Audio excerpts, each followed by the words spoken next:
Hi,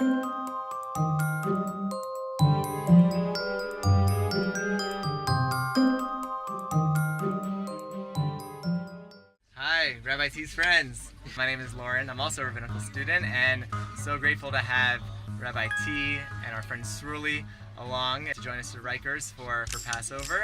We're leading a seder. It's going to be for about 40 to 50 people, all different types of people, all different backgrounds. We're going to sing, we're going to improvise, we're going to act, we're going to shout, we're going to pray, and we're going to have hopefully a meaningful Passover seder in a place where it's really hard to feel free. How much time do you think we're gonna be in there? We have 3.5 hours or so. Wow.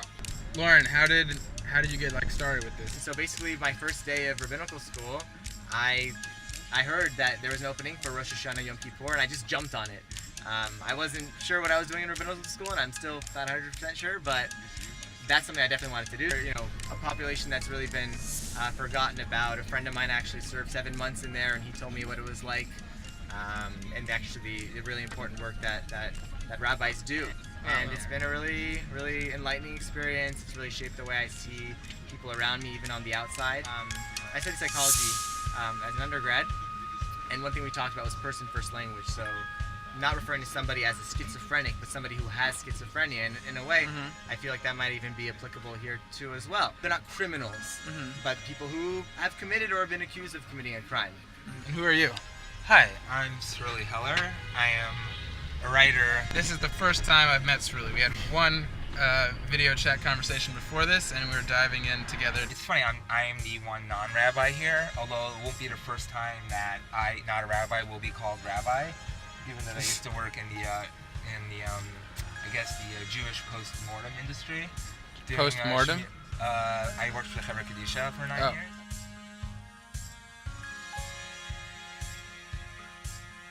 Most of my life, I wanted to be a rabbi.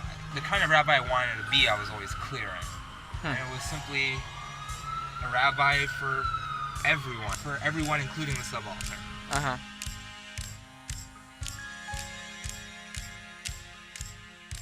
don't think I've spent the seder with my family since I was 15 or so.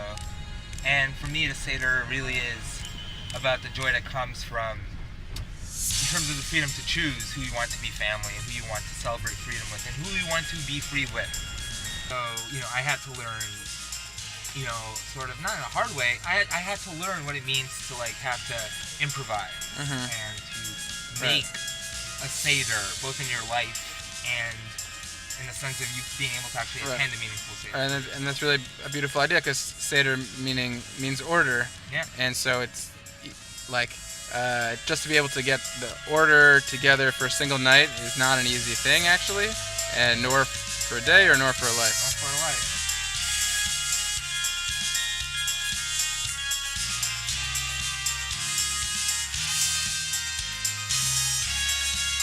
I'm really grateful that you are bringing us into this opportunity, and I'm grateful that you've been there before and have some familiarity with it and can guide us a bit. Thank you so much. Happy Easter.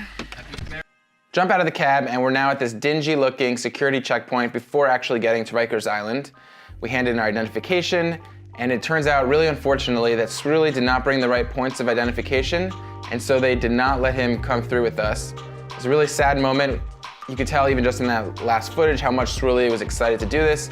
I was really excited to meet someone in this high-impact, tense environment, and that was just taken away from us, so that was a real bummer. So it was just Loren and I continuing into Rikers Island. Barbed wire everywhere, these pretty ugly concrete buildings, and we roll up to our facility, at which point you have to hand in one badge and get it another, and you have to give up anything that could be weaponized. So that is a very loose definition. So this pin, this little Peace and Brotherhood pin, that I wanted to wear in memory of a friend's father. That was rejected because turn this pin into a weapon, I guess. And likewise, any other metal objects, we had to turn in our cell phones. So I have no footage from the actual inside of the facility. I argued if I could bring in a harmonica.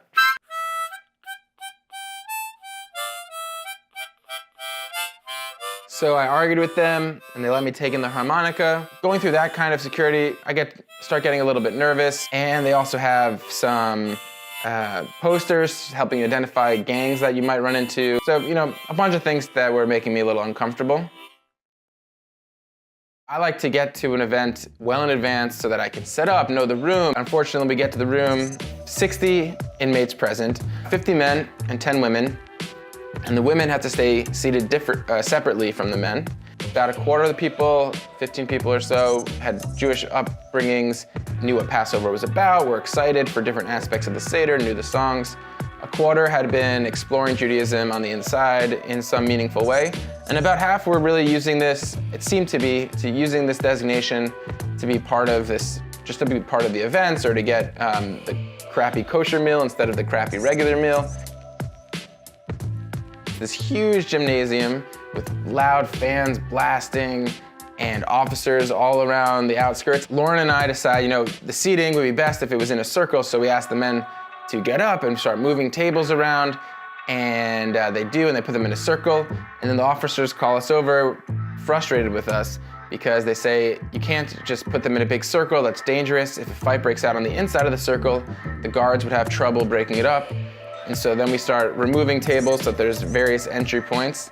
And it's just a real reminder that as much as every inmate was being respectful towards us and seemed excited to be there and excited to have us, that it is a place where violence is just a norm. So for the first activity, we wanted to give the experience that most Jews have of preparation for a holiday. Because holidays don't just arrive, but the rabbis hope that you're preparing for them in the month in advance or the weeks in advance. And so to do the first step before Passover is the clearing out of chametz, the clearing out of leavened bread. And traditionally it's done with a candle. You look around your whole house looking for the last little drops of bread to get rid of.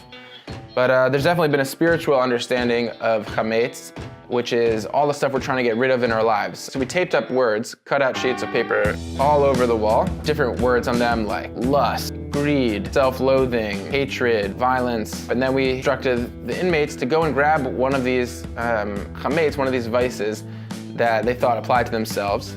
They all did, and this was a really great way to get everyone moving. And when we were back in the circle, we talked about how to get rid of your last chametz, the tradition is actually to burn them. And obviously we couldn't burn these sheets of paper, but we tore them up, threw them to the ground. It was a great way to have a sort of physical representation of how much they wanted to get rid of these traits and how difficult it can be. We just printed out a packet of sort of the greatest hits of the seder, and we did get through a lot of it. The 18-year-old in the room, which is sad to say, the 18-year-old in the room, youngest person there, he did stand up and sing the 4 questions. I was nervous going into the night. How are you going to talk about freedom to prisoners? And actually, I was really amazed by how much it was a live conversation. When we asked, what's oppressing you? Some people said, these false accusations, these walls, this jail. But just as many, or perhaps more, said, my own behavior, my own actions. And nobody said, why are we talking about this theme while we're here? People, this is something that they're dealing with and it's their reality, but they're still able to feel free in various ways, and we got to that. They feel free in some of the relationships in jail, or they remember life being worse, or what have you. And they still feel oppressed in many ways, just like people at any seder table have this scale. I'd say one of the saddest elements of being in there was seeing how needy the inmates were. Anything they could try to get their hands on, food-wise, or even just objects they want to keep us. They were sort of trying to get more than they deserved in terms of how many people were in the room, and also try and sneak some of the stuff back out of the room, although they weren't allowed to bring anything out. So you'd give someone a kippah, they'd put it in their pocket and say you never gave them one to them, or pour them some grape juice, turn around to pour another person, and they'd say, you never gave me any, you never gave me any. And it was sad. It was like seeing them as children at camp. And I guess it's really just spoke to when you're in a situation where you can't have private property the way you're used to, when you're limited in your resources, you do become grabby and needy. But it was sad to see grown men ages 18 to 70 largely all behaving in that way. And also, the only thing that we had way abundance of was shmura matzah, old school circular matzah. So that I was dishing out all night, which was sort of fun. but everything else we had in short supply. We didn't have that much grape juice, we didn't have that much hard-boiled eggs or what have you. So then the seder's over, Loren and I head back to our quarters where the different chaplains' offices are. And then we slept the night on the floor of this classroom on the same mattresses, sheets, and pillows that the inmates use. Surprisingly, got a really nice night's sleep. I was really exhausted from the whole experience. I think one of the messages of Passover is that every person, every nation is constantly in this mode in some way of oppression and with the hope to get towards freedom, whatever that might look like. The Exodus story, the departure from slavery to freedom is so universally understood from Jews, from Christians, from people that are learning the story even for the first time. And the rituals of Passover, this complicated meal with all its intricacies and its question asking, really is an amazing, amazing holiday. And I'd really hope that if you have any further questions or if you have done any work in prisons and have any insights to share, please add them to the comments below. Share this video with anyone you think this might be an interesting story. Follow Rabbi T on the various platforms to hear more. And thanks for tuning in.